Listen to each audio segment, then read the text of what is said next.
તો આપણે લાસ્ટ લેક્ચરની અંદર પી વિભાગના તત્વોનો જે અભ્યાસ કરીએ છીએ તે પી વિભાગના તત્વોની અંદર આપણે કયા તો કે છેલ્લે આપણે જે ભણ્યા ત્યારે એની અંદર છે તેમાં આપણે ડાયનાઇટ્રોજન અને નાઇટ્રિક એસિડ એમ તો લાસ્ટ લેક્ચરની અંદર આપણે જે નાઇટ્રિક એસિડની ઓસ્વાલ્ડ પદ્ધતિ જે ઉત્પાદન માટેની છે એમની સાથે ચર્ચા કરી હતી. ત્યારબાદ હવે છે તે આપણે આગળ જવું છે અને એમાં આપણે ફોસ્ફરસના ઓક્સો એસિડ સંયોજનો જે છે તે ફોસ્ફરસના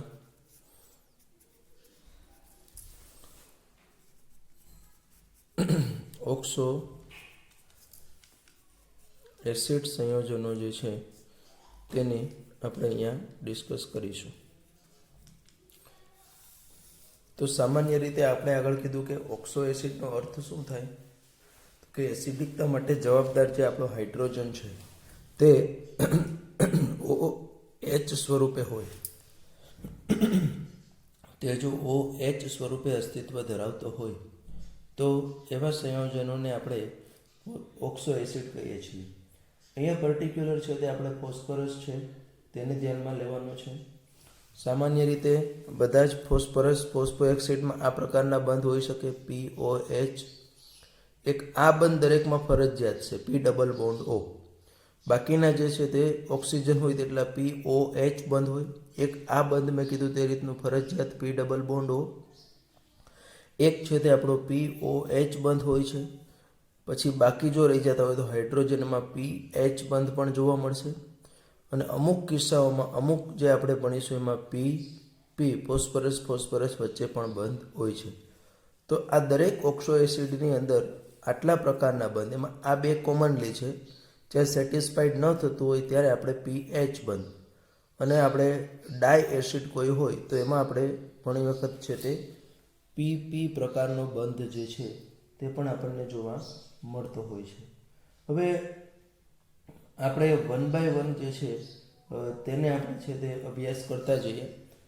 એક ફોસ્ફોરો એસિડ આપણો જે છે તેના બંધારણ છે તે વિશે આપણે છે તે અભ્યાસ કરીએ છીએ. તો સૌ પ્રથમ હું સ્ટાર્ટ કરું છું. પહેલામાં પહેલો આપણો એસિડ છે તે એટલે કે H3PO2. તો પહેલાં તો આ H3PO2 નું નામ દરેકનું હું લખીશ, એ યાદ રાખવાના છે, એની કોઈ ટીક નથી આપણી પાસે. તો એને આપણે કહીએ છીએ H3PO2 ને કહીએ છીએ હાઇપોફોસ્ફરસ એસિડ. એને આપણે કહીશું હાઇપોફોસ્ફરસ, બરાબર છે. એને આપણે કહીએ છીએ હાઇપોફોસ્ફરસ એસિડ, અથવા તો એનું બીજું પણ નામ છે, તે બીજું નામ છે તે ફોસ્ફોનિક એસિડ. હાઇપોફોસ્ફરસ એસિડ, અથવા તો આપણે એને શું કહીશું તો કે ફોસ્ફોનિક એસિડ. તો આ ફોસ્ફોનિક એસિડ સિમ્પલી કઈ રીતનું આપણે બનાવી શકીએ તો કે આપણે ફોસ્ફરસ 3 પ્રકારના હોય, લાલ ફોસ્ફરસ, કાળો ફોસ્ફરસ અને સફેદ ફોસ્ફરસ. તો આપણો જે સફેદ ફોસ્ફરસ છે તે સફેદ ફોસ્ફરસની સિમ્પલ આપણે આલ્કલી સાથે એટલે કે બેઝ NaOH, KOH આવા બેઝ જે છે તેની સાથે પ્રક્રિયા કરવાથી આપણને H3PO2 મળે. બીજું એમાં જોવું છે તો કે એમાં ફોસ્ફરસ સમૂહ જે રહેલો છે તે ફોસ્ફરસની ઓક્સિડેશન અવસ્થા શું હશે. તો એકની તમને હું શીખવું એટલે ખ્યાલ આવી જાય. તો આપણે અહીંયા 3H + P + 2O = કંઈ નથી એટલે 0 ઉપર વીજભાર છે તે. તો હાઇડ્રોજનની આપણે ભણીએ છીએ તે +1, ફોસ્ફરસની શોધવાની એટલે X, ઓક્સિજનની આપણે -2 લઈએ છીએ. તો એ મુજબ +3 + X -4 = 0. તો +3 - 4 એટલે કે X - 1 = 0. therefore X = +1. આવી રીતની દરેકની શોધી શકીએ. આ એક જ મેં બતાવી છે. આ રીતની આપણે કોઈ પણ ફોસ્ફરસ હોય તેની ઓક્સિડેશન અવસ્થા શોધી શકીએ. તો અહીંયા ફોસ્ફરસની જે ઓક્સિડેશન અવસ્થા છે તે કેટલી છે તો કે +1 છે. હવે એના બંધારણની વાત કરીએ. સૌથી અગત્યની વસ્તુ છે તો અહીંયા આપણે કીધું કે દરેકની અંદર આ વસ્તુ કોમન છે, P ડબલ બોન્ડ O. હવે આપણી પાસે કીધું H3PO2 છે, હવે એક ઓક્સિજન પી ડબલ બોન્ડ ઓમાં વપરાઈ ગયો, બાકી જેટલા ઓક્સિજન જે રહ્યા છે તે બાકીના બધા ઓક્સિજનમાં આપણે OH સ્વરૂપે દર્શાવીશું. હવે હાઇડ્રોજન કેટલા બાકી રહ્યા? ઓક્સિજનનું કામ પૂરું થઈ ગયું છે, બરાબર. ફોસ્ફરસમાં 2 ઓક્સિજન, એક O2 એટલે એક અહીંયા આવ્યું, એક અહીંયા આવ્યું. 2 હાઇડ્રોજન 3 છે, એમાંના પૈકીના એક છે તે PH. એટલે એનો અર્થ એવો થયો કે આમની અંદર છે તે આપણને એક P ડબલ બોન્ડ O બંધ છે, એક POH બંધ છે, બીજો 2 છે તે કેવા છે તો કે PH બંધ છે, બરાબર છે. અને અહીંયા આ સંયોજનોની અગત્યનો વારંવાર પરીક્ષામાં પૂછાતો પ્રશ્ન એટલે કે એની બેઝિકતા. તો કે જેટલા હાઇડ્રોજન છે તે બધા હાઇડ્રોજન એની બેઝિકતા માટે જવાબદાર નથી હોતા.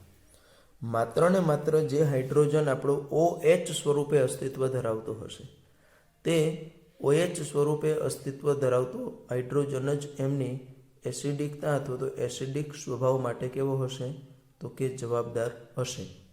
આ જે PH આ જે છે તે કોઈ પણ પ્રકારે એમની એસિડિકતા માટે જવાબદાર હોતા નથી. ઇન શોર્ટ છે તે એટલે એની બેઝિકતા અહીંયા એક જ OH છે એટલે કેટલી થશે તો કે એની બેઝિકતા જે છે તે એમની બેઝિકતા છે તે આપણને માત્ર ને માત્ર કેટલી હશે તો કે 1 છે, તે 1 જોવા મળશે. એટલે કે અહીંયા આ અગત્યનો પ્રશ્ન, એનું બંધારણીય સૂત્ર અને એની બેઝિકતા. તો અને એનું નામ હાઇપોફોસ્ફરસ એસિડ અથવા તો ફોસ્ફોનિક એસિડ છે, તેની અહીંયા વાત કરીએ આપણે. ત્યાર પછી આપણે ફોસ્ફરસનો બીજો ઓક્સો એસિડ જે છે તે સેકન્ડ ઓક્સો એસિડ છે તેની વાત કરીએ છીએ. અને એનું નામ છે તે શું છે તો કે H3PO3.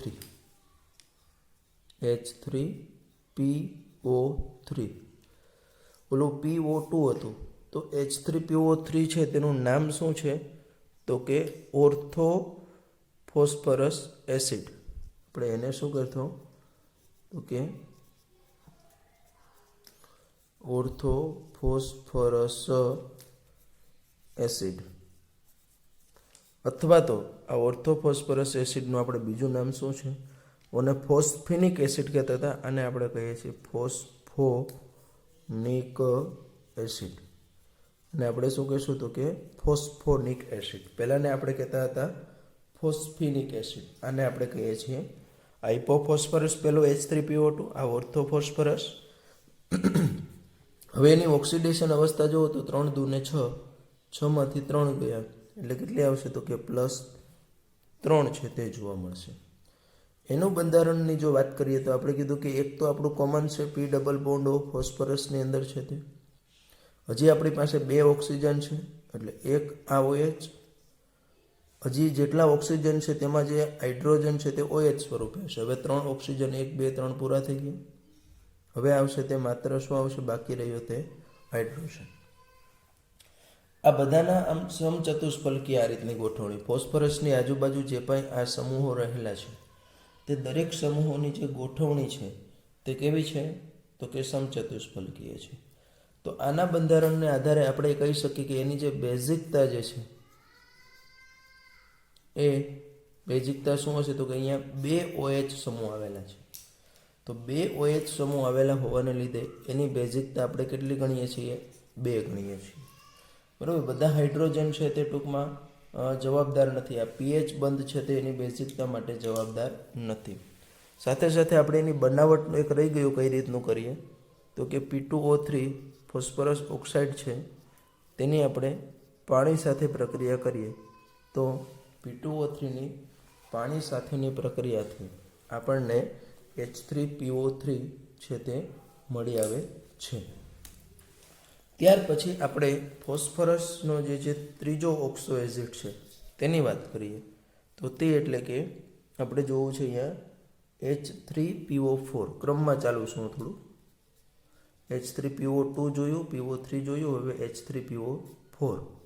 તો H3PO4 જે છે તેનું નામ આપણે થશે ઓર્થોફોસ્ફોરિક એસિડ. શું થશે? ઓર્થોફોસ્ફોરિક ફોરિક એસિડ. પહેલું હતું તે શું હતું તો કે ઓર્થોફોસ્ફરસ એસિડ હતું, PO3 છે તે. અને આપણે કહીશું ઓર્થોફોસ્ફોરિક એસિડ. હવે આજે આપણું ઓર્થોફોસ્ફોરિક એસિડ જે છે તેની અંદર એની ઓક્સિડેશન અવસ્થાની વાત કરીએ તો સિમ્પલી 4 દૂને 8, 8માંથી 3 જાય તો કેટલી હશે તો કે +5. એની જો બનાવટની વાત કરીએ તો ઓર્થોફોસ્ફોરિક એસિડ જે છે તેની બનાવટમાં શું આવશે તો કે P2O3 ને બદલે P4O10 જે આપણું છે તે P4O10 ની આપણે જ્યારે પાણી સાથે પ્રક્રિયા કરીએ તો એમની પાણી સાથેની પ્રક્રિયાથી આપણને આ છે તે મળી આવે છે.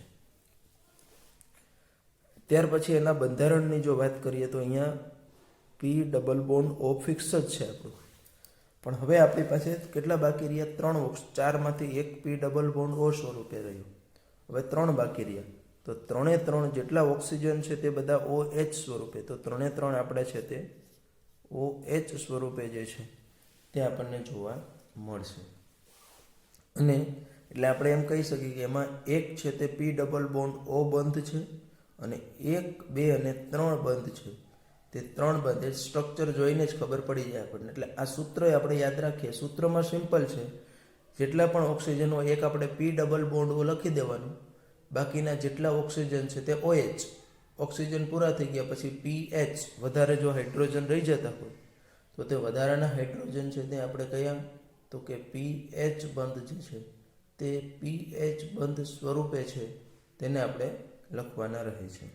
હવે અહીંયા તમે જુઓ કે 3 હાઇડ્રોજન છે તે OH સ્વરૂપે છે, એટલે એમની જે બેઝિકતાનો ગુણધર્મ છે તે બેઝિકતાનો કેટલી થશે તો કે 3 થશે. અને બેઝિકતા છે તે કેવી થશે તો કે 3 છે તે આપણને જોવા મળે છે. તો અહીંયા આપણે જોયું H3PO4. ત્યાર પછી આપણે જોવું છે H4P2O5.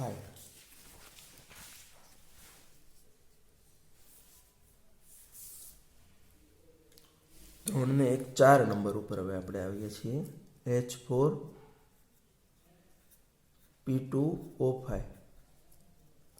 તો અહીંયા ઓક્સિજન જ્યારે આપણી પાસે ઓડ નંબર હોય, બરાબર છે, ત્યારે આપણે એની અંદર આપણે જોશું કે શું હશે તો કે એની અંદર છે તે PO વચ્ચે એક બંધ છે તે આપણને જોવા મળશે.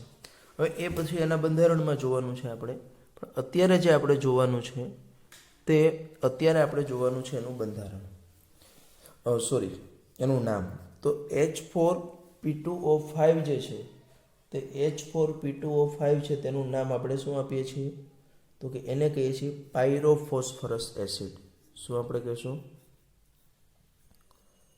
કે પાયરોફોસ્ફરસ એસિડ જે છે તે પાયરોફોસ્ફરસ એસિડ તરીકે છે તે ઓળખાય છે, બરાબર છે. હવે એ પાયરોફોસ્ફરસ એસિડ જે છે તેમાં ફોસ્ફરસની ઓક્સિડેશન અવસ્થા કેટલી થશે તો કે આ 5 દૂને 10, 10માંથી 4 જાય તો 6, પણ એને ભાગ્યા 2 કરવા પડે એટલે કેટલા થશે તો કે +3.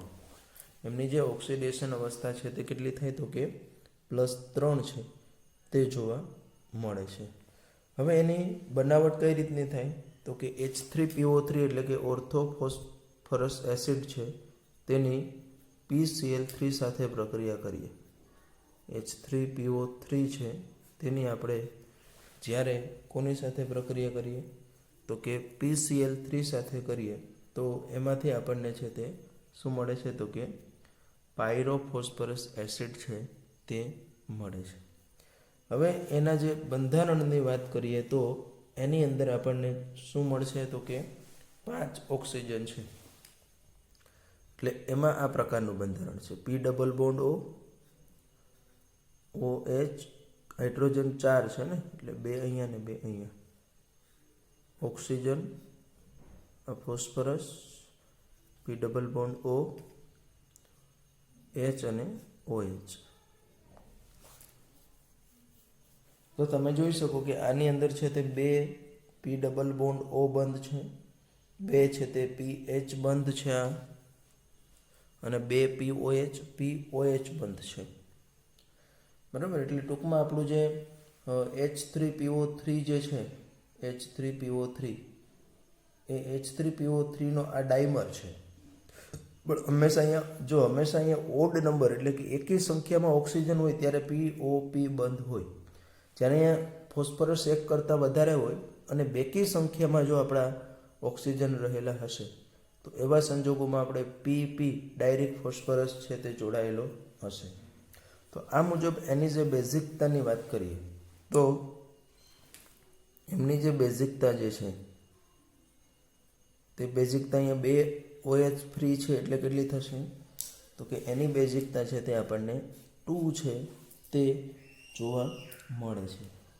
ત્યાર પછી આપણે ફિફ્થ લઈએ, H4P2O5 આપણે લીધું. ત્યાર પછી લઈએ H4P2O6.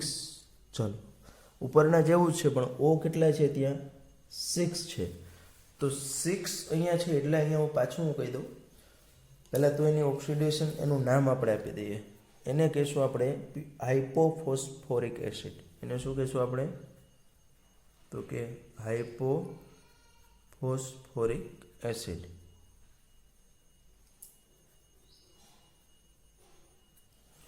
તો આની અંદર આપણે કીધું તે મુજબ કે અહીંયા એની ઓક્સિડેશન અવસ્થા 6 દુ ને 12, 12માંથી 4 ગયા એટલે 8, 8/2 એટલે +4 છે તે આપણને જોવા મળશે.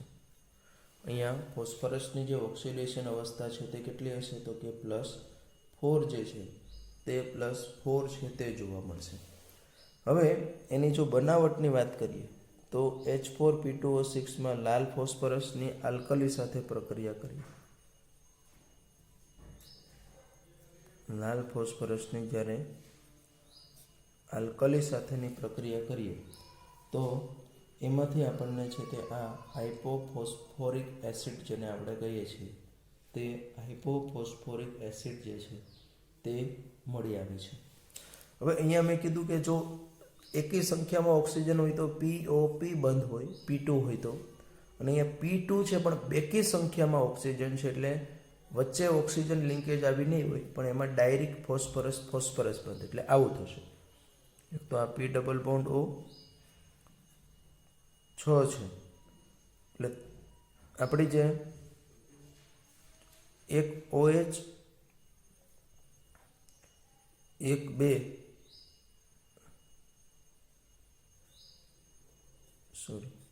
OH એ જ રીતનું same P double bond O OH અહીંયા નથી કંઈ, એટલે 1 2 3 4 આમાં શું થશે 2 P ડબલ બોન્ડ O થશે બંધ, પછી છે તે આપણા 4 છે તે POH બંધ થશે. POH બંધ 1 2 3 અને 4 થયા, P ડબલ બોન્ડ O 2 થયા, અને ફોસ્ફરસ જે છે તે ફોસ્ફરસ વચ્ચે 1 બંધ થયું. એટલે કુલ અહીંયા 4 OH સમૂહ આવેલા છે. એ 4 OH સમૂહ આવેલા હોવાને લીધે એની જે બેઝિકતા જે છે તે બેઝિકતા આપણને કેટલી મળે છે તો કે એની બેઝિકતા છે તે 4 છે તે 4 મળી આવે છે.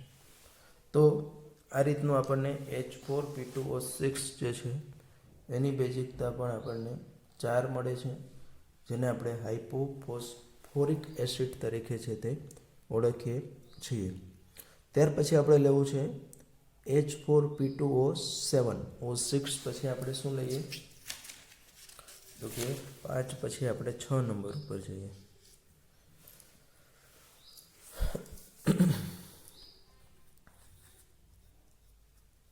H4P2O7. તો આ H4P2O7 જે છે તેનું આપણે જો નામ આપીએ તો શું આપશું તો કે પાયરોફોસ્ફોરિક એસિડ.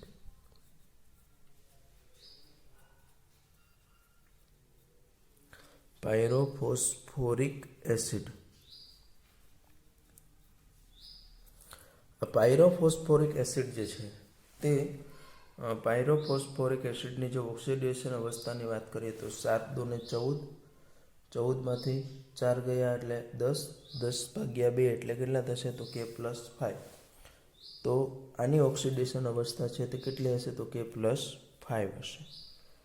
હવે એની જો બનાવટની વાત કરીએ પાયરોફોસ્ફરસ એસિડ, તો જે આપણો ફોસ્ફોરિક એસિડ જે છે તે ફોસ્ફોરિક એસિડ જે છે તે ફોસ્ફોરિક એસિડને આપણે શું કરવાનું છે તો કે ગરમ કરીએ, એટલે કે H3PO4 એ ફોસ્ફોરિક એસિડ છે. તે ફોસ્ફોરિક એસિડ જે છે તેને ગરમ કરીએ આપણે, તો એને ગરમ કરવાથી આપણને H4P2O છે. અહીંયા પણ તમને મેં કીધું તે રીતનું આપણે જે ઓક્સિજન છે તે કેવી સંખ્યામાં છે તો કે ઓક્સિજન છે તે આપણા એકી સંખ્યામાં છે. તો એકી સંખ્યામાં હશે તો આપણી પાસે એક આ પ્રકારનો બંધ, આ P ડબલ બોન્ડ O તો છે જ, પણ 2 ફોસ્ફરસ છે ને ઓક્સિજન એકી સંખ્યામાં એટલે આવા પ્રકારનું રચાય છે. હવે જે વાત રહી એની અંદર છે તે 7 ઓક્સિજન છે અને 4 હાઇડ્રોજન છે, એટલે એમાંથી 1, 2, 3 આવી ગયા, હજી 4 બાકી છે. તો બંને છે તે અહીંયા OH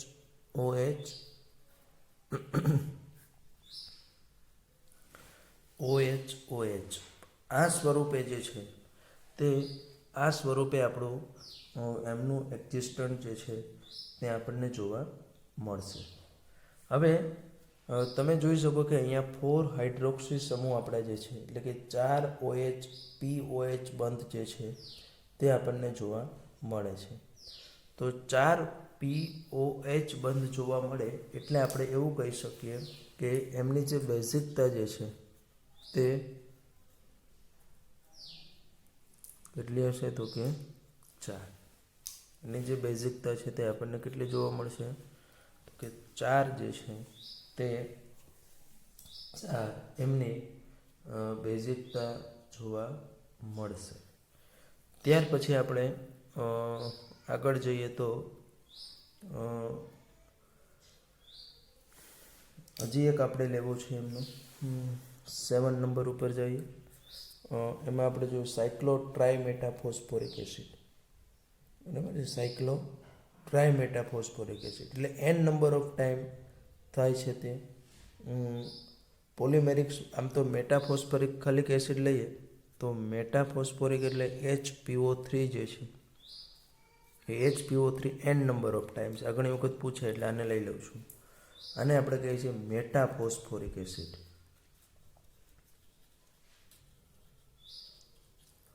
અને મેટાફોસ્ફોરિક એસિડ જે છે તે મેટાફોસ્ફોરિક એસિડની અંદર કન્ટિન્યુઅસલી જે છે તે કન્ટિન્યુઅસલી એની અંદર છે તે રિપીટેશન જે છે તે આપણને જોવા મળે છે.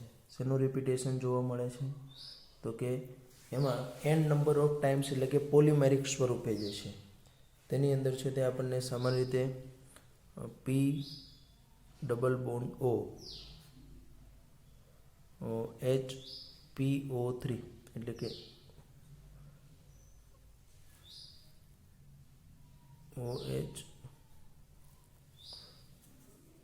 OH અને n નંબર ઓફ ટાઈમ આપણે એને કરીએ 3 ઓક્સિજન અને અહીંયાથી એનું છે તે શું થશે એટલે આમ ખરેખર આટલું જ થશે. અહીંયા H3PO3 આ n નંબર ઓફ ટાઈમ છે તે HPO3 આ HPO3 એટલે આ બંધારણમાં ટૂંકમાં અહીંયા P ડબલ બોન્ડ OH આ આખો જે રિપીટેડ જે છે તે આપણને રિપીટેડલી છે તે જોવા મળે છે. આનું એક સ્વરૂપ હું અહીંયા દર્શાવી દઉં છું તે એટલે કે સાયક્લોટ્રાયમેટાફોસ્ફોરિક એસિડ જે છે તે આપણે જોઈ લઈએ એટલે આપણને ખ્યાલ આવી જશે.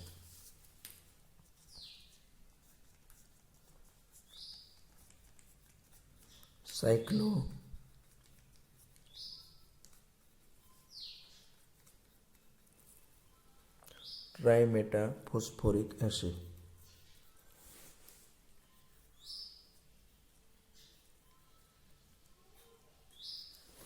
તો સાયક્લોટ્રાયમેટાફોસ્ફોરિક એસિડ છે તે ખૂબ જ સિમ્પલ સ્ટ્રક્ચર છે. એમાં આપણે શું કરવાનું છે અલ્ટરનેટ આપણે phosphorus, oxygen, phosphorus, oxygen, phosphorus, oxygen, phosphorus. આ રીતનું આપણે અલ્ટરનેટિવલી જે છે તે પહેલાં તો ચક્રીય છે, જેમ બેન્ઝીનનું ચક્ર દોરીએ છીએ તેમ અલ્ટરનેટિવલી શું કરી દેવાનું તો કે phosphorus, oxygen, phosphorus, oxygen, phosphorus, oxygen. હવે દરેક જે ફોસ્ફરસ આપણો છે તે દરેક ફોસ્ફરસ જોડે શું જોડી દેવાનું પી ડબલ બોન્ડ ઓ અને OH. બરાબર છે. દરેક જોડે આપણે શું દેવાનું પી ડબલ બોન્ડ ઓ અને OH. દરેક જોડે આપણે છે તે OH. તો આજે આપણી રચના થઈ તે સાયક્લોટ્રાયમેટાફોસ્ફોરિક એસિડ થયું. તમે જોઈ શકો કે એની જે બેઝિકતા જે છે તે બેઝિકતાની અંદર આખું તમે જોઈ શકો કે શું થશે તો કે એની પાસે કેટલા તો કે 3 OH સમૂહ છે. એટલે એની જે બેઝિકતા જે છે તે બેઝિકતા આપણે કેટલી હશે તો કે 3 આપણને છે તે જોવા મળે છે. એની બેઝિકતા આપણને કેટલી 3. તો આ સાયક્લિકમાં ખૂબ સિમ્પલ PO દરેક ફોસ્ફરસ જોડે શું કરી દેવાનું તો કે પી ડબલ બોન્ડ O અને OH. બરાબર. OH જે છે તે આપણે દર્શાવી દઈશું. હવે પોલીમેટાફોસ્ફોરિક એસિડની આ સાયક્લોટ્રાયમેટા HPO3 જેમાં રિપીટેશન થાય છે એની જો વાત કરીએ તો આ રીતનું આપણે કીધું કે પી ડબલ બોન્ડ O1 અને એનો OH. આ ઓક્સિજન પણ એની જોડે ડાયરેક્ટલી આપણો બીજો આ પ્રકારનો યુનિટ છે પી ડબલ બોન્ડ OH ઓક્સિજન. આ યુનિટ છે. એવી જ રીતનું જે છે તે અહીંયા જે આપણો ઓક્સિજન છે એની અંદર આ પી ડબલ બોન્ડ OH અને આ આપણો ઓક્સિજન છે તે હા. એટલે કે આ બંને સાઈડથી એમનું છે તે આપણે કહી શકીએ કે શું થાય n નંબર ઓફ ટાઈમ છે તે રિપીટેશન થાય. એટલે એને આપણે કહીએ કે HPO3 આપણો જે છે તે HPO3 છે તેનો રિપીટિંગ યુનિટ છે અને એનું નામ આપણે આપીએ છીએ પોલીમેટાફોસ્ફોરિક એસિડ. બરાબર. એનું નામ શું આપણે આપીએ છીએ તો કે પોલીમેટાફોસ્ફોરિક એસિડ.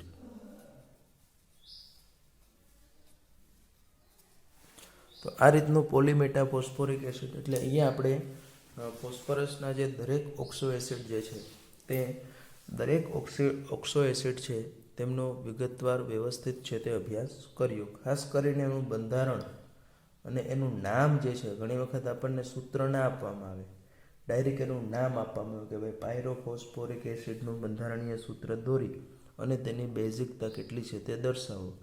તો આપણને તે નામ જે એની જોડે કનેક્ટેડ છે તે નામ છે તે દરેકનું ખબર હોવી જોઈએ. બરાબર. આ એક ખૂબ જ અગત્યની વસ્તુ છે. બીજું અહીંયા આપણે જોયું કે જે આપણા ઓક્સો એસિડ જે જોયા તે ઓક્સો એસિડની અંદર એમાં કીધું કે વિવિધ ઓક્સિડેશન અવસ્થાઓ જે છે તે આપણને જોવા મળે છે +1, +3, +4, +5.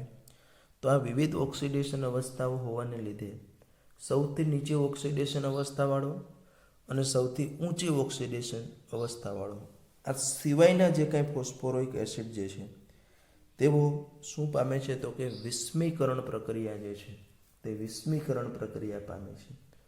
વિસ્મીકરણ પ્રક્રિયા એટલે તમે સારી રીતે જાણો છો કોઈ એક જ તત્વ છે તેનું ઓક્સિડેશન પણ થતું હોય અને રિડક્શન છે તે પણ થતું હોય. ધારો કે અહીંયા હું વિસ્મીકરણ પ્રક્રિયાનું ઉદાહરણ આપું તો આપણી પાસે H3PO3 છે આપણો તે ઓર્થોફોસ્ફરસ એસિડ છે તે વિસ્મીકરણ પામીને H3PO4 એટલે કે ઓર્થોફોસ્ફોરિક એસિડ અને PH3 એટલે જેને આપણે ફોસ્ફીન કહીએ છીએ તેમાં રૂપાંતરિત થશે. અને બેલેન્સ કરવા માટે આને 4 મોલ લેવા પડશે, આને છે તે 3 મોલ લેવાના છે. તો તમે જુઓ અહીંયા જે ફોસ્ફરસ છે તે ફોસ્ફરસની ઓક્સિડેશન અવસ્થા 3 દૂને 6, 6માંથી 3 જાય તો 3 એટલે +3 થશે. જ્યારે અહીંયા જે ફોસ્ફરસની ઓક્સિડેશન 4 દૂને 8, 8માંથી 3 જાય તો +5 છે. જ્યારે અહીંયા છે તે ફોસ્ફરસની ઓક્સિડેશન અવસ્થા છે તે -3 છે. તો તમે જોયું કે અહીંયા +3માંથી આપણે કહી શકીએ કે +3 +5 થાય એટલે એ એક પ્રકારનું અહીંયા ફોસ્ફરસ છે તેનું શું થઈ ગયું તો કે ઓક્સિડેશન થયું. અને અહીંયા +3 -3 થઈ તો +3 -3 થઈ તો એની અંદર છે તે આપણે કહી શકીએ કે એનું શું થઈ ગયું તો કે રિડક્શન. તો અહીંયા ફોસ્ફરસનું જ ઓક્સિડેશન અને રિડક્શન થાય છે એટલે આપણે એને કહીએ વિસ્મીકરણ પ્રક્રિયા. બરાબર છે. તો આ આપણી થઈએ જેને ઇંગ્લિશમાં કહીએ ડિસપ્રપોર્શનેશન રિએક્શન. તો આ વિસ્મીકરણ પ્રક્રિયા છે તે પામે છે અહીંયા આપણું જે રહેલું તત્વ જે કાંઈ હશે તે. અને એ વિસ્મીકરણ પ્રક્રિયા એક પ્રકારની રેડોક્સ પ્રક્રિયા છે તે પણ તમે જાણો છો. બીજું આપણે કીધું કે ઊંચી ઓક્સિડેશન અવસ્થા હોય તો શક્ય, દાખલા તરીકે +5 વાળો હોય તો તેમાંથી +3 +4 +1 બને, પણ +5 માંથી +6 ન થાય. એટલે એવો ફોસ્ફોરિક એસિડ જે છે અથવા તો ફોસ્ફરસનો જે ઓક્સો એસિડ છે તે ઓક્સો એસિડ આપણને વિસ્મીકરણ પ્રક્રિયા છે તે દર્શાવતો હોતો નથી.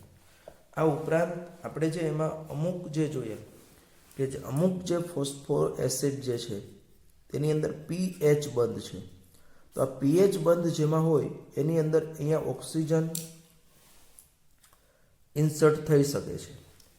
એટલે કે pH બંધ છે તેનું રૂપાંતરણ POH બંધ છે તે POH બંધની અંદર છે તે થઈ શકે છે. અને એનું રૂપાંતરણ જો POH બંધમાં થતું હશે તો એવા સંજોગોમાં એનું રૂપાંતરણ જો POH બંધમાં થતું હોય તો એનું આનું શું થાય, ઓક્સિજન ઉમેરે એટલે ઓક્સિડેશન થાય, પોતે ઓક્સિડેશન પામે છે. એટલે એ શેના તરીકે વર્તે છે તો કે સારા એવા રિડક્શન કરતા. દાખલા તરીકે આપણે જોયું ને કે આવા બે છે કે જેમાં pH બંધ હોય. એક તો H3PO2 છે, બીજું આપણું છે તે H3PO3. બંનેમાં આપણે જોયું કે એક આમાં 2 pH બંધ છે, આમાં છે તે કેટલા છે તો કે 2 pH બંધ છે, આમાં છે તે આપણો 1 pH બંધ છે. તો આ જે pH બંધ જે છે તે pH બંધ અહીંયા આપણને જે મળે છે તે pH બંધની અંદર છે તે અહીંયા 2 છે, અહીંયા 1 છે. એટલે એમાં ઓક્સિજન ઇન્સર્ટ થઈ શકે. અને ઓક્સિજન ઇન્સર્ટ થઈ શકે એટલા માટે તે કેવા હોય છે તો કે સારા એવા છે તે રિડક્શન કરતા તરીકે છે તે વર્તે છે. દાખલા તરીકે અહીંયા આપણે એક ઉદાહરણ લઈએ કે ભાઈ જે આપણું AgNO3 જે છે એનું જે H2 એટલે પાણી લઈએ, દ્રાવણ લઈએ અને એની પ્રક્રિયા આપણે H3PO2 એટલે કે ફોસ્ફિનિક એસિડ, હાઇપોફોસ્ફરસ એસિડ સાથે જો કરીએ તો એમાંથી છે તે આપણને એક તો સિલ્વર છૂટું પડશે, બીજું એમાંથી HNO3 બનશે અને H3PO2 હતું એમાં શું બની જશે H3PO4 જે છે તે H3PO4 બનશે. એટલે અહીંયા 4 સિલ્વરના 4 AgNO3, 2 છે તે પાણી લઈએ અને 4 છે તે HNO3 લઈએ. તો આ રીતે એમનું જે છે તે તમે જોઈ શકો કે H3PO2 માંથી H3PO4 થયું. એટલે એમાં 2 pH બંધ હતા. તે બંને pH બંધની અંદર આપણો જે ઓક્સિજન છે તે ઓક્સિજન છે તે ઉમેરાયો છે. અને તે ઓક્સિજન ઉમેરાવાને લીધે એની જે બંધ રચના જે છે તે આ પ્રકારની છે તે આપણને જોવા મળે છે. અને એને લીધે આપણે એનું બંધારણ જે છે તે દર્શાવી શકીએ છીએ. તો અહીંયા આપણે વાત કરી તે કોની વાત કરી તો કે ફોસ્ફરસની વાત કરી છે. અને ફોસ્ફરસના ઓક્સો એસિડને રિલેટેડ જે કાંઈ વસ્તુ જે છે તેમનું અહીંયા આપણે છે તે ડિસ્કશન છે તે કર્યું છે. તો અહીંયા આપણે જે આપણો 15મો સમૂહ જે છે તે 15મા સમૂહના તત્વો જે છે તેની અહીંયા પૂરું કરીએ. હવે આપણે છે તે સમૂહ નંબર 16 જે છે તે સમૂહ નંબર 16ના તત્વો છે તેની વાત કરીએ. તો 16મા સમૂહમાં કોણ આવશે? ઓક્સિજન, સલ્ફર, સેલેનિયમ અને ટેલ્યુરિયમ. બરાબર છે. 16મા સમૂહમાં મુખ્ય આ છે: ઓક્સિજન, સલ્ફર, સેલેનિયમ, ટેલ્યુરિયમ. સાથે સાથે એક રેડિયો એક્ટિવ આપણે શું લઈએ છીએ તો કે પોલોનિયમ. અને છેલ્લું છે તે લિવરમોનિયમ, કે જેનું આપણે આમ ક્યાંય અભ્યાસ કરવાના નથી. લિવરમોરિયમ આ નવા શોધાયેલા તત્વો છે. તો આ તત્વો જે છે તે સમૂહ નંબર 16ના છે. ખાસ કરીને અહીંયા પણ આપણે આ સમૂહનું નામ આપણે જે છે તે 16મો સમૂહ કેના તરીકે ઓળખાય છે તો કે ચાલ્કોજન તરીકે ઓળખાય છે. આપણે જોઈશું કે 17મો સમૂહ છે તે જેમ આપણો હેલાઇડ જે છે તે આપણે હેલોજન તરીકે ઓળખાય છે. 18મો સમૂહ આપણે જોઈશું તેમ નિષ્ક્રિય વાયુઓ સ્વરૂપે.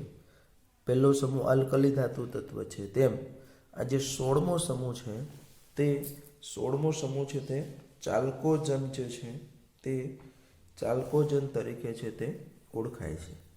બરાબર છે. એલવી લિવરમોનિયમ એનું એક વધારાનું છે.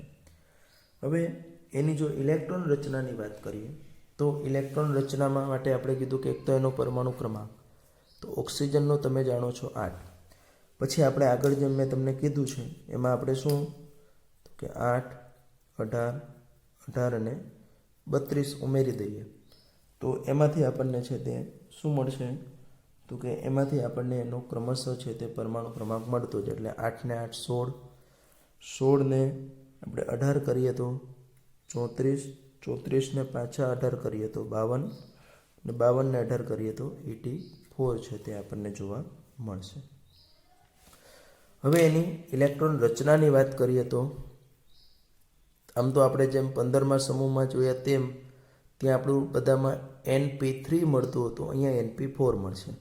તો ઓક્સિજન હોય તો એનો નજીકનો હિલિયમ, ત્યાર પછી હિલિયમ આવે તો 2s2, 2p4 થશે, 2 ને 2 4 ને 4 8. સલ્ફર હોય તો એનો નજીકનો નિષ્ક્રિય વાયુ નિયોન, નિયોન આવે તો 3s2, 3p4 થશે. સેલેનિયમ આવે તો હિલિયમ, નિયોન, પછી આર્ગન આવશે. ક્રિપ્ટોન તો 36 થઈ જશે, પણ આર્ગન પછીનો ઇલેક્ટ્રોન 4sમાં, એટલે 18 ને 2 20. પણ એસ પછી જો આર્ગોન નિષ્ક્રિય હોય તો ડી, પણ કયો હતો કે n-1d એટલે 3d10. હજી આપણે 4 બાકી રહી ગયા, 30 થયા ને. 18 ને 2 20 ને 10 30, તો પાછો આપણે np4p4 હિલિયમ, નિયોન, આર્ગોન અને પછી આવે તે ક્રિપ્ટોન 52 માટે. તો એમાં આપણું આવશે 4s ને બદલે 5s2s. પછી તમે આગળ આપણે જેમ ભણ્યા છીએ તે મુજબ આ રીતનું થશે અને 5p4. છેલ્લે છે તે ઝેનોન 84 છે, એટલે ઝેનોનના 86, તો ઝેનોન આવે તો 54 આના થયા. હવે ઝેનોન પછી 6s2 એનો ઇલેક્ટ્રોન છે તે 6s2 આવ્યા પછી તમે જોઈ શકો કે અહીંયા 54 છે, એટલા માટે 54 ને 2 56 થયા. પણ ઝેનોન અને રેડોન નિષ્ક્રિય વાયુ તરીકે વાપરીએ ત્યારે એસ પછીનો ઇલેક્ટ્રોન હંમેશા ક્યાં જશે તો કે એફ કક્ષકમાં. પણ કઈ એફ તો કે n-2. તો અહીંયા 6s છે, તો અહીંયા કેવી મળશે 4f40. એફ પછી બાકી રહી જતા હોય તો ઇલેક્ટ્રોન કેમાં જશે તો કે ડીમાં જશે. કઈ ડી તો કે n-1, એટલે 6 - 1 એટલે કેટલી તો કે 5d10. અને હવે બાકી રહી ગઈ છે આપણી તે એટલે કઈ તો કે 6p4. તો આને આધારે આપણે એવું કહી શકીએ કે આ બધાની ઇલેક્ટ્રોન રચનાની અંદર એની જનરલ શું થશે તો કે ns2 np4. બરાબર. એની જનરલ ઇલેક્ટ્રોન રચના શું થશે આપણી તો કે એની જનરલ ઇલેક્ટ્રોન રચના આપણને જોવા મળશે ns2 np4 જે છે તેના તરીકે ઓળખાય છે. ત્યાર પછી આપણે એનો બીજો ઇલેક્ટ્રોન રચના પછીનો એનો ગુણધર્મ છે, એટલે કે એની પરમાણવીય અને આયનીય ત્રિજ્યા. તો આ સમૂહમાં આપણે ઉપરથી નીચે જઈએ, એટલે કોઈ પણ સમૂહમાં આપણને ખબર છે કે ભાઈ ઉપરથી નીચે જઈએ તેમ ક્રમશઃ એની જે પરમાણુ કદ જે છે તે પરમાણુ કદની અંદર છે તે વધારો થાય છે. અને પરમાણુ કદની અંદર વધારો થશે એટલે એની આ બંને પરમાણવીય ત્રિજ્યા તેમજ આયનીય ત્રિજ્યા. આ બંને ત્રિજ્યાની અંદર શું થાય તો કે વધારો થતો હોય તેવું આપણને જોવા મળે છે. પણ આપણે કીધું કે જે ભારે તત્વોમાં ખાસ કરીને અહીંયા આપણે કીધું કે જેમાં ડી અને એફ કક્ષક અંદર આવેલી છે તેમાં આ વધારો છે તે જેમ P15 સમૂહમાં જોયું તેમ આ સમૂહમાં પણ આપણે કહી શકીએ કે એ વધારો કેવો હશે તો કે ધીમો હશે. ત્યાર પછી એનો ગુણધર્મ આવે તે એટલે કે આયનીકરણ એન્થાલ્પી. તો આપણને ખબર જ છે કે સમૂહમાં આપણે ઉપરથી નીચે જઈએ તેમ આયનીકરણ એન્થાલ્પીનું મૂલ્ય છે તે ઘટે છે, કેમ કે કદની અંદર છે તે વધારો થાય છે. બીજું આપણે એ પણ જોયું છે 15મા સમૂહમાં જ મેં વાત કરી દીધી કે આવર્ત કોષ્ટકમાં ડાબેથી જમણી બાજુ આપણે જઈએ તેમ આયનીકરણ એન્થાલ્પીના મૂલ્યમાં વધારો થતો હોય એટલે 15 કરતાં 16મા સમૂહની આયનીકરણ એન્થાલ્પી આદર્શ રીતે વધુ હોવી જોઈએ. પરંતુ એની અંદર P15મા સમૂહના તત્વોની સ્થાયી ઇલેક્ટ્રોન અર્ધપૂર્ણ કક્ષક હોવાને લીધે એમાં વધારે ઉર્જાની જરૂર પડે છે.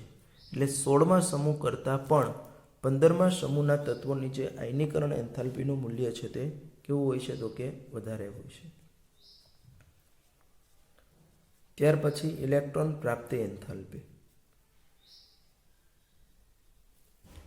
તો કે સામાન્ય રીતે આપણે ઇલેક્ટ્રોન પ્રાપ્તિ એન્થાલ્પી ઉપરથી નીચે છે તે વધારે. ઇલેક્ટ્રોન પ્રાપ્તિ એન્થાલ્પી એટલે આપણને ખબર છે કે ઋણ આયન મેળવવા માટે કોઈ વાયુમય તટસ્થ પરમાણુની અંદર ઇલેક્ટ્રોન જ્યારે મેળવે છે, કોઈ વાયુરૂપ તટસ્થ પરમાણુ ઇલેક્ટ્રોન મેળવે છે ત્યારે એની જે ઉર્જામાં ફેરફાર થાય છે તેને આપણે એની ઇલેક્ટ્રોન પ્રાપ્તિ એન્થાલ્પી કહીએ છીએ.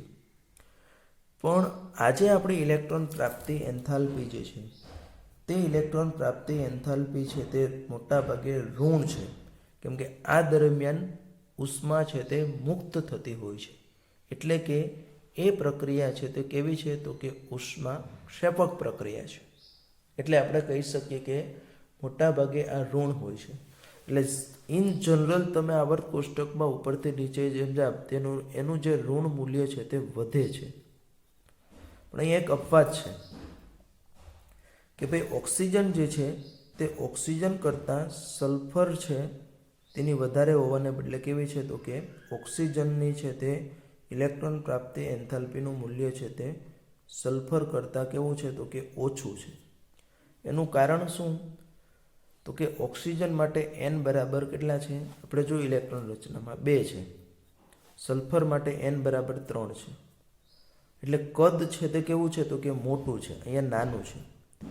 હવે ઓલરેડી આપણે બાહ્યતમ P કક્ષકમાં 4 ઇલેક્ટ્રોન તો છે જ. હવે ઇલેક્ટ્રોન મેળવવો છે એટલે 5મો ઇલેક્ટ્રોન આવશે.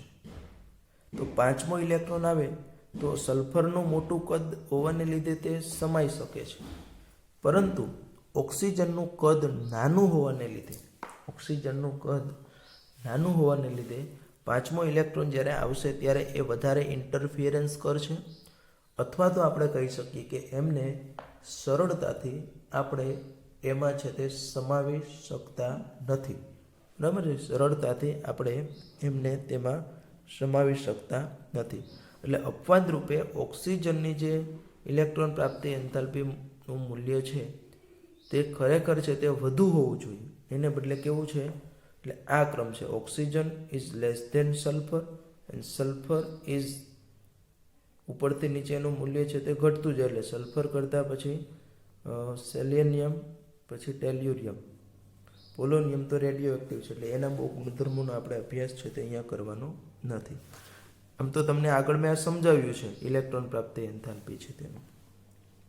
અને ત્યાર પછી આપણે લાસ્ટ જે ડિસ્કસ કરીશું તે એટલે એની વિદ્યુત ઋણતા. તો આપણને ખબર છે કે ઓક્સિજન છે તે આવર્ત કોષ્ટકનું સેકન્ડ ફ્લોરિન પછીનું જો કોઈ સૌથી વધારે વિદ્યુત ઋણ તત્વ હોય તો તે આપણું કયું છે તો કે ઓક્સિજન છે. બરાબર. અને કોઈ પણ આવર્તમાં ઉપરથી નીચે જઈએ તેમ તેમ એમની જે વિદ્યુત ઋણતા જે છે તે જે તે આવર્તની અંદર વિદ્યુત ઋણતાની અંદર શું થાય હંમેશા તો કે ઘટાડો થાય છે. અને વિદ્યુત ઋણતામાં ઘટાડો થવાને લીધે આપણે એની અંદર છે તે કહી શકીએ કે ભાઈ વિદ્યુત ઋણતા ઘટતી હોવાને લીધે એનું જે ધાત્વીય લક્ષણ જે છે, એટલે કે એમનો જે ધાત્વીય ગુણધર્મ છે, તે ધાત્વીય ગુણધર્મની અંદર છે તે શું થતો હોય છે, તો કે વધારો હોય છે. તો આપણે અહીંયા 16મા સમૂહના તત્વોનું જે સામાન્ય બધી જે ગુણધર્મો હતી તેની ચર્ચા કરી. ત્યાર પછી હવે પછીના લેક્ચરની અંદર આપણે એમના જે રાસાયણિક ગુણધર્મો છે, તે રાસાયણિક ગુણધર્મો છે તેનો અભ્યાસ છે તે કરીશું.